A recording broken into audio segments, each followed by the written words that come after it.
మరి అమలు చేయకుండా ప్రజలపైన రైతులపైన వ్యతిరేకంగా పార్టీ అనేక కార్యక్రమాలు తీసుకున్నది.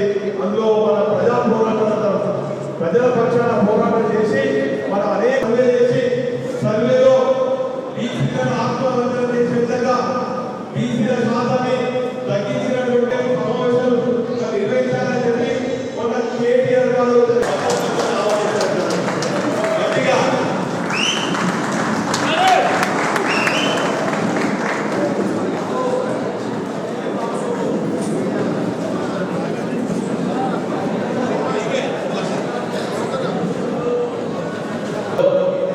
టీఆర్ఎస్ పార్టీ హన్మకొండ జిల్లా అధ్యక్షులు కళలకు నిలయమైనటువంటి వరంగల్ జిల్లాలో కళాకారులకు ఒక వేదిక కావాలి. ఆ ప్రదర్శన వాళ్ళు చేస్తుంటే ప్రజల్లో ఒక చైతన్యం రావాలి. ఆ కళలన్నింటినీ కూడా కాపాడుకోవాలనే ఉద్దేశంతో కేసీఆర్ గారు నిర్మాణం చేస్తే ఈరోజు కళాకారులకు అందుబాటులో లేకుండా ఒక వ్యాపార సంస్థలాగా కాలేజీ కళాక్షేత్రాన్ని తీర్చిదిద్దాలని ప్రయత్నం చేస్తుంటే ఖచ్చితంగా కళాకారులతో జెండర్ అన్నట్టు అతి త్వరలో పెద్ద ఎత్తున కళాకారులతో కార్యక్రమం అన్నా కూడా చేస్తామన్నటువంటి విషయాన్ని సందర్భంగా తెలియజేస్తున్నారు. ఈరోజు బీసీలందరూ కూడా చైతన్యమై బీసీ కుల సంఘాలు విద్యార్థి సంఘాలు ఎక్కడికక్కడ సమావేశం నిర్వహించి మా శాతం మాకు కావాలి, 72% మాకు కావాలి, అదేవిధంగా బడ్జెట్లో కూడా 1,00,000 కోట్లు అన్నారు, అది కూడా ప్రస్తావిస్తలేదు, అది కూడా ఏర్పాటు చేయాలని చెప్పి ఏదైతే రౌండ్ టేబుల్ సమావేశాలు ఆ సమావేశాలు బహిరంగ సభలు ఏదైనా పెడితే ప్రభుత్వం దిగొచ్చిందో వరంగల్ జిల్లాలో ఉన్నటువంటి కళాకారులతో కూడా అతి త్వరలో సమావేశాలు నిర్వహించి పెద్ద ఎత్తున ధర్నా నిర్వహించి కళాకారులకు ఉపయోగపడే విధంగా వాళ్ళకు అందుబాటులో ఉండే విధంగా కాలేజీ కళాక్షేత్రం కూడా జరిపిస్తామన్నటువంటి విషయాన్ని సందర్భంగా తెలియజేస్తున్నాం. అదేవిధంగా ఇంతకుముందు సోదరులు శ్రీధర్ గారు వికలాంగుల సమస్యలపైన ప్రభుత్వం ఇచ్చినటువంటి వాగ్దానాలపైన మరి సోషల్ మీడియా బ్రహ్మాండంగా చైతన్యం చేయడం జరిగింది. వారు కూడా వికలాంగుల ఆధ్వర్యంలో మరి జిల్లా వ్యాప్తంగా ఉన్నటువంటి వికలాంగుల సమావేశం కూడా నిర్వహిస్తున్నారు. ఆ సమావేశం అనంతరం ఖచ్చితంగా మరి వారి నాయకత్వంలో మరి వికలాంగులను చైతన్యం చేసి ప్రభుత్వం మెడ నుంచి వారిచ్చినటువంటి హామీలు నెరవేర్చేదాకా మరి ఖచ్చితంగా పోరాడతాం అన్నటువంటి విషయాన్ని కూడా ఈ సందర్భంగా తెలియజేస్తున్నారు. ఇంతకుముందు సోదరులు దళిత బంధు అప్లై చేసిన వాళ్ళు అదేవిధంగా దళిత బంధు పొందిన వాళ్ళందరూ కూడా మరి ఈ మధ్యలో సమావేశం నిర్వహించుకుంటాం. మేము అప్లై చేసినటువంటి మరి దళిత బంధు లబ్ధిదారులకు దళిత బంధు వచ్చే విధంగా పోరాటం చేస్తామన్నారు. ఖచ్చితంగా దళిత బంధు లబ్ధిదారులకు కూడా మరి సంపూర్ణ మద్దతు ఉంటుంది అన్నటువంటి విషయాన్ని గురించి సందర్భంగా తెలియజేస్తున్నారు. ఇంతకుముందు సోదరులు కృష్ణ గారు అన్నట్టు మరి వైఎస్ఆర్ నగర్లో గుడిసెలు లేపే ప్రయత్నం చేస్తున్నారు.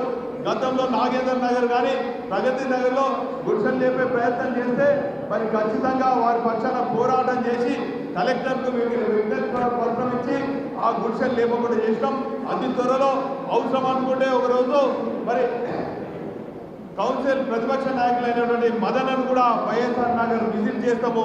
కాశ్మీర్ ప్రాంతం నాయకులకు అందరూ కూడా అప్రమత్తంగా ఉండాలని కూడా సందర్భంగా తెలియజేస్తున్నాం.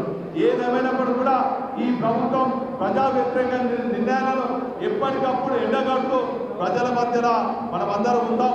ఏ ప్రజలకైతే అన్యాయం జరిగిందో ఆ ప్రజల పక్షాన గులాబీ జెండా గులాబీ సైనికులకు వాళ్ళకి అండగా ఉందామన్నటువంటి విషయాన్ని కూడా ఈ సందర్భంగా తెలియజేసుకుంటూ మరి ఈరోజు అనేక కార్యక్రమాలు ఉన్నప్పటికీ కూడా మన సమావేశానికి వాస్తవంగా అయితే మరి నిన్న ప్రభుత్వం ఈ సర్వే అని ప్రకటన చేయకుంటే పెద్ద ఎత్తున మన ఆందోళన కార్యక్రమాలు ఉంటాయి. కానీ ఈరోజు 16 నుంచి ఈ సర్వే 10 రోజుల పాటు అన్నారు కాబట్టి ఆ ఉద్యమ కార్యక్రమాన్ని మనం విరమించుకుంటున్నాం. ఏదేమైనప్పటికీ కూడా మరి ఖచ్చితంగా బీసీ వారు కావాలని డిక్లరేషన్లో 1,00,000 కోట్ల బడ్జెట్ అన్నారు. ఆ 1,00,000 కోట్ల బడ్జెట్తో పాటు బీసీలకు ఇచ్చినటువంటి మరి వాగ్దానాలన్నీ అమలయ్యే వరకు కూడా ఎప్పటికప్పుడు ప్రజల పక్షాన మన అందరూ కూడా అప్రమత్తంగా ఉండాలని కూడా ఒక సోదరులుగా మేము విజ్ఞప్తి చేస్తూ మరి ఇప్పుడు మన కార్యక్రమానికి ముఖ్య అతిథిగా విచ్చేసినటువంటి కౌన్సిల్ ప్రతిపక్ష నేత మన క్రమశిక్షణకు నీతి నిజాయితీ నిబద్ధతకు మొదటి నుంచి కేసీఆర్ వెంట ఉన్నటువంటి నిబద్ధత గల నాయకుడు మన మదన్న గారిని మాట్లాడాల్సిన కోరుతున్నాను. దయచేసి మిత్రులారా, కొంచెం మైక్ సహకరించేట్టు లేదు, మీరు సహకరించాల్సిందిగా మనవిస్తున్నాను. వరంగల్ పశ్చిమ నియోజకవర్గ బీఆర్ఎస్ పార్టీ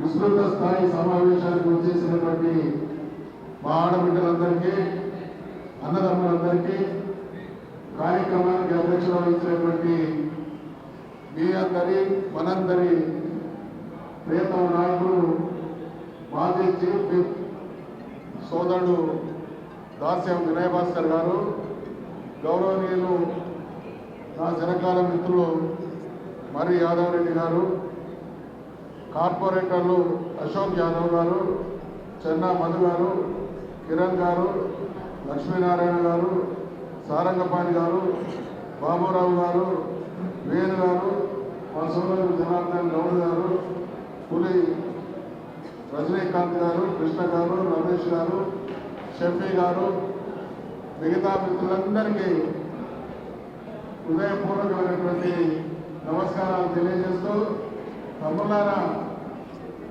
మీరు ఇందాక వినయ్ భాస్కర్ గారు తొలి సభాపతి అన్నాడు. నేను శాసనసభ స్పీకర్గా ప్లీజ్ సైలెన్స్, ప్లీజ్ సైలెన్స్. నేను శాసనసభ స్పీకర్గా నా చైర్ మీద కూర్చోగానే అనేటువంటి మొదటి మాట ప్లీజ్ సైలెన్స్. అందుకనే మీ అందరు కూడా రిక్వెస్ట్ చేస్తామన్నా, కాస్త సైలెన్స్ మెయింటైన్ చేయాలి. మనమందరం తెలంగాణ సమాజం 400 రోజుల క్రితం ఒక మార్పు రావాలి అనేటువంటి ట్రాన్స్లోకి పోయి కేసీఆర్ గారు తెలంగాణ సాధించినటువంటి తెలంగాణని దేశంలోనే అగ్రగామిగా నిలబెట్టింది. శత్రు చిన్నప్పుడు వరంగల్ కోట గురించి చదివినప్పుడు శత్రు దుర్భేద్యమైనటువంటి కోట వరంగల్ కిల్లా అని పుస్తకాలు చదువుకున్నాం. అదే రకంగా ఏ పార్టీ కూడా అడుగులేనటువంటి ఎంటర్ కాలేనటువంటి పరిస్థితిని పరిపాలనలో అందించినటువంటి మహానాయకుడు మన నాయకుడైనటువంటి కేసీఆర్ గారు అయితే సామధాన భేద మాయ దండోపాయాల ద్వారా అధికారాన్ని కైవసం చేసుకోవాలి, ఈ శత్రువుకు దుర్భేద్యమైనటువంటి కోటలోకి ఏదో ఒక రకంగా ఎంటర్ కావాలనేటువంటి ఆలోచనతో ప్రపంచ చరిత్రలో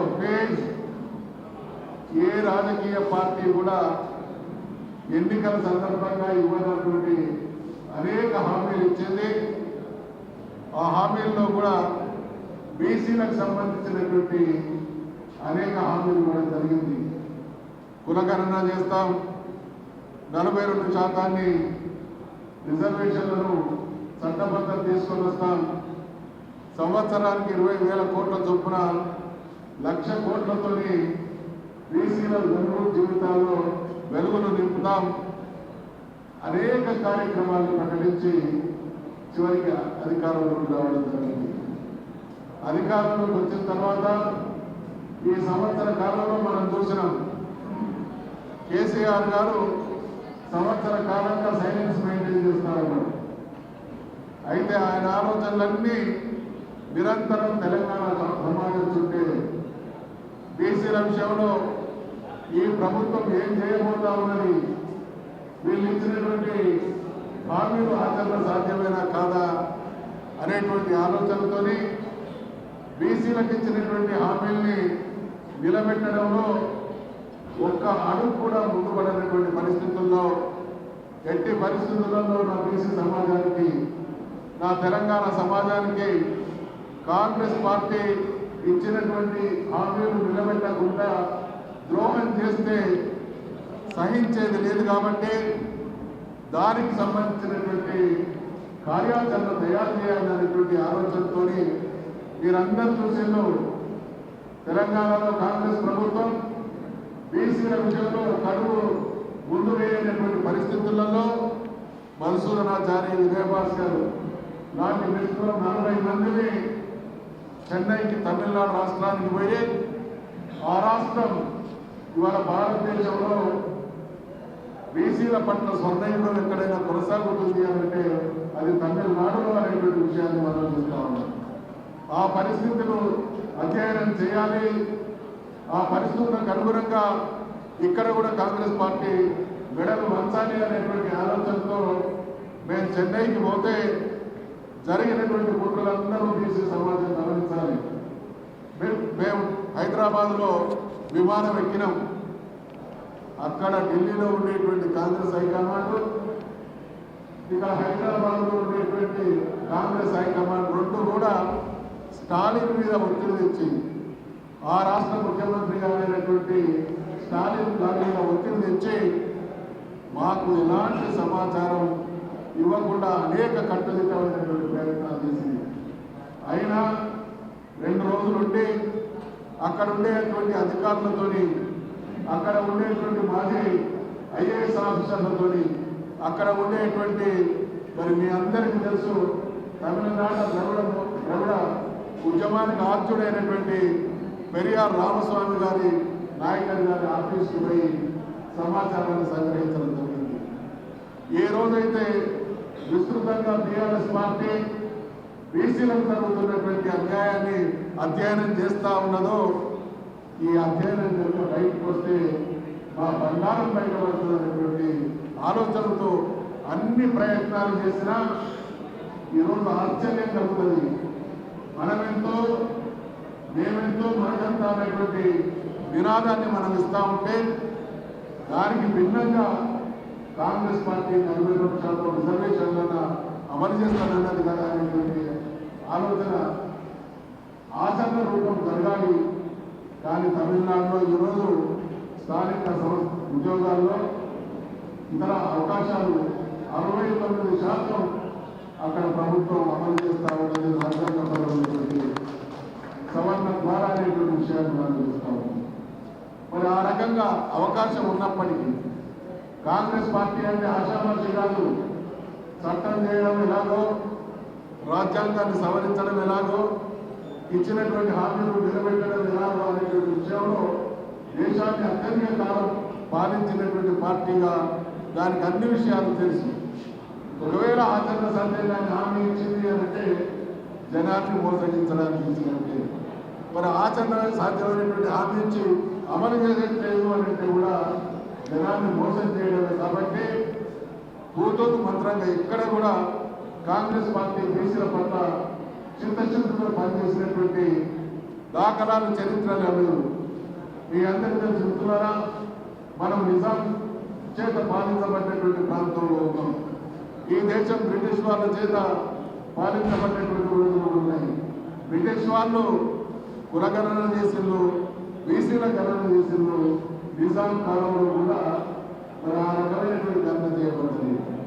దేశానికి స్వాతంత్రం వచ్చిన తర్వాత దాదాపు 20 సంవత్సరాల కాలంలో అత్యధిక రాష్ట్రాల్ని, అత్యధిక శాతం దేశాన్ని అనేక సంవత్సరాల పాటు పాలించినటువంటి కాంగ్రెస్ పార్టీ ప్రభుత్వం మాత్రం ఏ రోజు బీసీల కులగణన చేయలేదు అంటే 75-80 సంవత్సరాల కాలంలో ఈ దేశంలో బీసీలు 2వ శ్రేణి పౌరులుగా బతకాల్సినటువంటి దుస్థితి కొనసాగుతుంది. కాబట్టి ఈ దుస్థితిని బట్టబయలు చేసి ఈ దుర్మార్గాన్ని ఎండగట్టి బీసీలంత శక్తిగా మారి మన హక్కులను సాధించుకోవాల్సినటువంటి సందర్భం వచ్చింది అనేటువంటి విషయాన్ని ఈ సందర్భంగా మనం చూస్తా ఉన్నాం.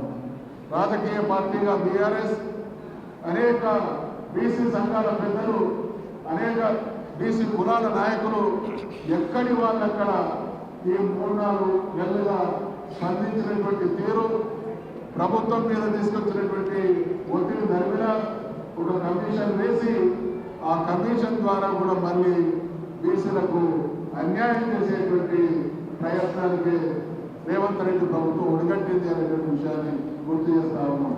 చాలా ఆశ్చర్యం కలుగుతుంది. ఈరోజు తెలంగాణ రాష్ట్రంలో ఉన్నటువంటి ఓటర్ల జనాభా 3,35,00,000. మనందరికీ కూడా తెలుసు, మేము సుదీర్ఘకాలంగా రాజకీయాల్లో ఉన్నాం. 40 సంవత్సరాలు పైచలకు కాలంగా ఏ ఓటర్ లిస్టు చూసినా లేదా ఏ ఓటు లిస్టు చూసినా 100% మాత్రం ఓటర్లు ఉంటారు. 30% అండర్ ఏజ్ వాళ్ళు ఉంటారు. మరి 3,35,00,000 మంది ఓటర్లు ఉన్నారు అంటే ఇంకొక 1,00,00,000 మంది దాదాపు ఓటర్లు కానటువంటి వయసు వాళ్ళు ఉన్నారు. 4 కోట్ల పైచలకు ఉండేటువంటి జనాభాను 3,70,00,000కు ఈ ప్రభుత్వం కుదించింది అని అంటే, వీళ్ళు కుదించినటువంటి లెక్కలనే కనుక ప్రామాణికంగా తీసుకుంటే చట్టసభల్లో మన స్థానాలు కోల్పోయే ప్రమాదం ఉంది. కేంద్రం నుండి మనకు రావాల్సినటువంటి నిధులను కూడా కొంత శాతం కోల్పోయేటువంటి ప్రమాదం ఉంది. ఈ ప్రభుత్వానికి, రేవంత్ రెడ్డికి బీసీల ప్రయోజనం కానీ రాష్ట్ర ప్రయోజనం కానీ పట్టడం లేదు కాబట్టి ఇటువంటి దుర్మార్గానికి ఒడిగడతా ఉన్నది. అందుకని ఈ సభ నుండి, ఈ కార్యకర్తల సమావేశం నుండి మేము ప్రభుత్వాన్ని డిమాండ్ చేస్తా ఉన్నాం. ఖచ్చితంగా మళ్ళీ పూర్తి స్థాయి కులగణన జరపాలనేటువంటి టీఆర్ఎస్ పార్టీ డిమాండ్ అదే రకంగా మరి రిజర్వేషన్ల విషయంలో మీరు ఏదో 3-4% వాళ్ళు మాత్రమే పాల్గొనలేదు, వాళ్ళతో కూటమంత్రంగా పొందిస్తాము అనుకుంటే అది మళ్ళీ బీసీలను ద్రోహం చేయడం అవుతుంది. కాబట్టి ఖచ్చితంగా కులగణన మళ్ళీ ఒకసారి పూర్తి స్థాయిలో చేయాలన్నటువంటి డిమాండ్ను రీఇన్ఫోర్స్ చేస్తా ఉన్నాం. ఈ రకంగా బీసీలతో పాటు తెలంగాణ సమాజాన్ని మొత్తాన్ని ఈ సంవత్సర కాలంగా కాంగ్రెస్ పార్టీ దగా చేసింది. 6 గ్యారెంటీలు అన్నది, 420 హామీలు అన్నది, ఏ ఒక్కటి కూడా ఇక్కడ దుర్మార్గం ఏంటంటే, ఎనకటో సామెత ఉన్నది, ఉప్పేసి పొత్తుకోవడం. ఏదో ఒక స్కీమ్ సంబంధించి చిన్న కార్యక్రమాన్ని అమలు చేసి ఆ స్కీమ్ మొత్తం కూడా అమలు చేసినటువంటి దుర్మార్గాన్ని కొట్టుకెళ్తా ఉన్నది. ఏ ఒక్క వర్గం, తెలంగాణలో ఉన్నటువంటి కార్మిక వర్గం కావచ్చు, కర్షక వర్గం కావచ్చు, మా మహిళా సోదరులు కావచ్చు, విద్యార్థులు కావచ్చు, యువకులు కావచ్చు, చదువుకున్నటువంటి వాళ్ళు కావచ్చు, ఏ వర్గం కూడా సంతృప్తిగా ఉన్నటువంటి పరిస్థితి లేదు. ప్రభుత్వాలు అధికారంలోకి వస్తాయి, బ్రహ్మాండమైనటువంటి పాలన చేసినటువంటి ప్రభుత్వాలను చూస్తాం, వైఫల్యం చెందినటువంటి పాలనను కూడా చూస్తాం. కానీ ఒక్క సంవత్సర కాలంలో ఇంతగా దిగజారినటువంటి ప్రభుత్వాలు ఈ దేశంలో ఏ రాష్ట్రంలో కూడా ఎప్పుడు కనబడలేదనేటువంటి విషయాన్ని మనం చూస్తా ఉన్నాం. అందుకనే మన నాయకుడైనటువంటి కేసీఆర్ గారు తెలంగాణ అసాధ్యమైనటువంటి అనుకున్నటువంటి తెలంగాణ రాష్ట్రాన్ని సాకారం చేయడమే కాకుండా, తెలంగాణ రాష్ట్రం ఏర్పడితే దేశం మొత్తం అనేక రకాల అనుమానాలతో మన వైపు చూసింది. పక్క రాష్ట్రం వాళ్ళైతే విపరీతమైనటువంటి దుష్ప్రచారం చేస్తుంది. తెలంగాణ రాష్ట్రం వస్తే వీళ్ళకు నిధులు ఎక్కడి నుంచి వస్తాయి, వీళ్ళకు నీళ్ళు ఎక్కడి నుంచి వస్తాయి, వీళ్ళకు పరిపాలన చేయడం కదా, వీళ్ళకి కరెంట్ ఎక్కడి నుంచి వస్తుంది అనేటువంటి అనుమానాలు ఉన్నటువంటి రోజులలో అధికారం చేపట్టినటువంటి కేసీఆర్ 6 నెలలు ఏడాది కాలంలోనే ఏ సమస్యలైతే 60-70 సంవత్సరాలు ఒక క్వశ్చన్ మార్క్ లాగా వీటికి పరిష్కారం లేదు అనేటువంటి విధంగా కొనసాగినటువంటి సమస్యల్ని 1-2 సంవత్సరాల కాలంలో అద్భుతంగా పరిష్కారం చూపించి దేశమంతా తెలంగాణ వైపు చూపించినటువంటి పాలన అందించినటువంటి స్వర్ణ యుగం కేసీఆర్ పాలన అనేటువంటి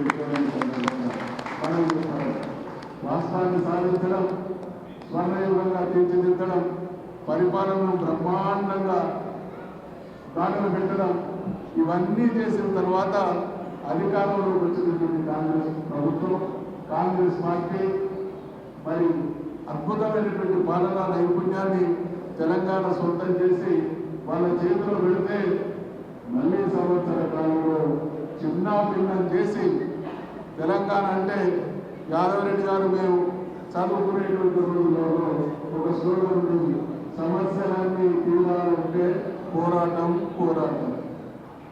మళ్ళీ అంటే కాంగ్రెస్ పార్టీ ఆనాడు అధికారంలో ఉన్నప్పుడు సమస్యల పరిష్కారానికి పోరాటమే ఈరోజు మళ్ళీ 10 సంవత్సరాల తర్వాత కాంగ్రెస్ పాలనా పథకాలు వస్తే మళ్ళీ పోరాడాల్సినటువంటి అనివార్య పరిస్థితిని కల్పించింది.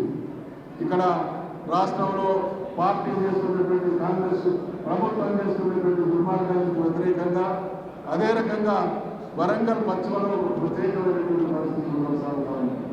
ఈ మధ్య కాలంలో సోదరులు వినయ్ భాస్కర్ గారు నేను హనుమకొండలో కొనసాగుతున్నటువంటి రాజకీయ దౌర్జన్యాలు దుర్మార్గం మీద అనేక సందర్భాల్లో చర్చించుకున్నాం. ఇవాళ నేను మధుసూదనాచారి అనేటువంటి వ్యక్తిగా కాకుండా పార్టీ పరంగా మీకు అభయం ఇస్తా ఉన్నాను. వినయ్ భాస్కర్ గారు మీరు చేసేటువంటి ఏ పోరాటానికైనా బీఆర్ఎస్ పార్టీ అగ్రనాయకత్వం కూడా మీరు కలిసి పనిచేస్తున్నా. ఇవాళ హనుమకొండ పూర్వ వరంగల్ జిల్లాకు గుండెకాయలాంటి హనుమకొండలో పార్టీ ఎంత గట్టిగా ఉంటే ఈ జిల్లాలో ఉండేటువంటి 12 నియోజకవర్గాల మీద దాని ప్రభావం ఉంటుంది. కాబట్టి మనందరి పార్టీ యొక్క ప్రయోజనాలు ఈ హనుమకొండ నియోజకవర్గ రాజకీయాలతో ముడిపడి ఉన్నాయి. కాబట్టి ఖచ్చితంగా 100% మేము మీ వెంట ఉంటాం. మీరు తీసుకునేటువంటి కార్యక్రమాలు కూడా చేతులు వాళ్ళగా ఉంటామనేటువంటి విషయాన్ని ఈ సందర్భంగా మనం చూస్తా ఉన్నాం. ఇక మనం చూస్తా ఉన్నాం కేసీఆర్ గారు బయటికి రావడం లేదు. కేసీఆర్ గారిని ఈ రోజు ఉన్నటువంటి ముఖ్యమంత్రి రేవంత్ రెడ్డి గారిని మన యువ నాయకులు శాసనసభలో కావచ్చు, శాసన మండలిలో చూస్తా ఉన్నాం. కేసీఆర్ అనేటువంటి నాయకుడు ఆ రోజు తెలంగాణ ఉద్యమాన్ని ప్రారంభించినటువంటి రోజులలో మాకు తిరుగులేదు అని విరోధిస్తున్నటువంటి రాజశేఖర్ రెడ్డి, చంద్రబాబు లాంటి నాయకులను అప్పుడే ఉద్యమాన్ని ప్రారంభించి తెలంగాణ ఇవ్వకూడనటువంటి పరిస్థితుల్లో, తెలంగాణకు బయట మద్దతు లేనటువంటి పరిస్థితుల్లో, తెలంగాణకు బలమైనటువంటి నాయకత్వం లేనటువంటి పరిస్థితుల్లో, తెలంగాణ పల్లెలను తెలంగాణ అనలేని పరిస్థితులు ఉన్నటువంటి పరిస్థితుల్లోనే ఇద్దరు పెద్ద నాయకులను 2 పెద్ద పార్టీలను తీసుకొని మనందరినీ కూడా సుశిక్షితులైనటువంటి సైనికులుగా తయారు చేసి తెలంగాణ సాధించినటువంటి మన నాయకుడి మౌనం వెనుక అనేక రకాలైనటువంటి వ్యూహాలు ఉన్నాయి. ఆయన వ్యూహాలకు రాజశేఖర్ రెడ్డి, చంద్రబాబు నాయుడు తట్టుకోలేకపోయింది. ఈ రేవంత్ రెడ్డి కుప్పికంతు వేసి ఏ పార్టీ పచ్చకుంటే ఎక్కడికి పోతే తన రాజకీయ పబ్బం గడుపుకోవచ్చు అటువంటి అవకాశం అనేటువంటి రేవంత్ రెడ్డిని ఎదుర్కోవడం కాదు. మరి రేవంత్ రెడ్డి లాంటి నాయకుల వైఫల్యం గడిచిన 14 మాసాల కాలంలోనే మనం చూసినాం. కాబట్టి త్వరలో మన నాయకుడు బయటికి రావడం ఖాయం. ఆయన వచ్చినటువంటి మరుక్షణం నుండి రాష్ట్ర రాజకీయాలు మార్పుదర్శనం కూడా ఖాయమైనటువంటి విషయాన్ని ఈ సందర్భంగా మనం చేస్తా ఉన్నాం. తెలంగాణ టీఆర్ఎస్ పార్టీ కార్యకర్తలంటే ఉద్యమకారులు. మన జీవితమే ఉద్యమంతో ప్రారంభమైనటువంటి రాజకీయ చరిత్ర మనది. ఆ ఉద్యమాన్ని తీరాలకు చేర్చి అనుకున్నటువంటి లక్ష్యాన్ని సాధించినటువంటి వారు తెలంగాణ ప్రజా ప్రయోజనాల కోసం అనేక కార్యక్రమాల రూపేణ ప్రజలకు సహకరించినటువంటి వారు. మన ధ్యాస తెలంగాణ అన్ని రంగాల్లో ముందుంటారు. కాబట్టి అది మన నాయకుడైనటువంటి కేసీఆర్ గారితో సాధ్యం. కాబట్టి ఏ తెలంగాణ గురించి మనమైతే కలలు కన్నామో దానికి భిన్నమైనటువంటి పాలన ఈరోజు రాష్ట్రంలో కొనసాగుతూ ఉంది. కాబట్టి వీళ్ళ నిర్వాహాన్ని ప్రతిరోజు ప్రతి క్షణం మనం ఎండగట్టాల్సినటువంటి అవసరం ఉంది. నిజంగా ఇందాక మిత్రులు చెప్పినట్టు వరంగల్లో ఎంజీఎం ప్లేస్లో ఒక అధునాతనమైనటువంటి ఆసుపత్రి నిర్మించాలనుకున్నప్పుడు మమ్మల్ని అందరినీ సూచనలు అడిగితే మేము మాకు చూసినటువంటి సూచనలు చెప్తున్నాం. ఆయన అన్నది ఏంటంటే భారతదేశంలోనే ఒక నంబర్ 1 ఆసుపత్రుల జాబితాలో ఎంజీఎం ఆసుపత్రి ఉండాలనేటువంటి మనం ఎన్నడూ ఎవరం కూడా ఊహించలేదు. ఇంత అపురూపమైనటువంటి కళాక్షేత్రం విషయంలో కూడా ఆ డిజైన్ రూపకల్పనలో కూడా కేసీఆర్ గారి ప్రభావం ఉన్నది. అంటే ఏదైనా ఒక పని, ఏదైనా ఒక నిర్ణయం తీసుకుంటే ఆ తీసుకున్నటువంటి నిర్ణయం అమలై దాని ఫలితాలు ప్రజలకు అందేంత వరకు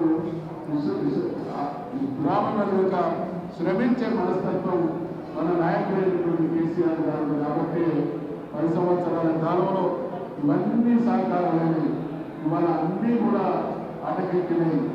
ఎక్కడ చూడు గ్రామాల్లో పారిశుద్ధ్యం లోపించిందనేటువంటి గందరగోళ పరిస్థితి.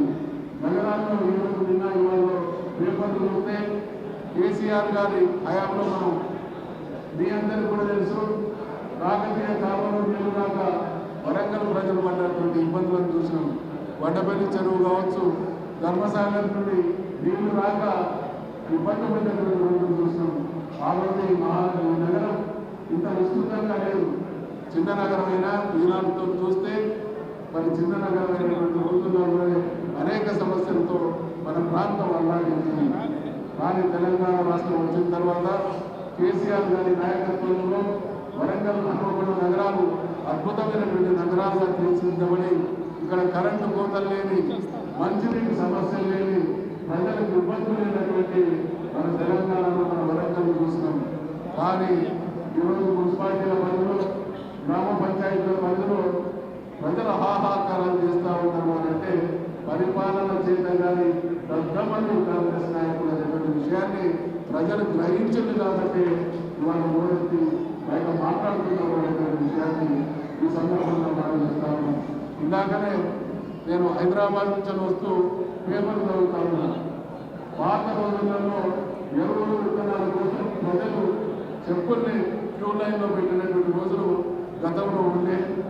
తెలంగాణ రాష్ట్రం వచ్చిన తర్వాత మన నాయకుడు ఇటువంటి సమస్యలు ఒకటి కాదు, రెండు కాదు, దయచేసి సోదరులారా, సోదరిమణులారా, తెలంగాణ రాకముందు తెలంగాణ అన్నా, వరంగల్ అన్నా మనకు సాగునీరు ఉన్నటువంటి తెలంగాణ, తాగునీరు ఉన్నటువంటి తెలంగాణ, రోడ్లు ఉన్నటువంటి తెలంగాణ, కరెంటు ఉన్నటువంటి తెలంగాణ, సరైనటువంటి వైద్య సౌకర్యాలు ఉన్నటువంటి తెలంగాణ.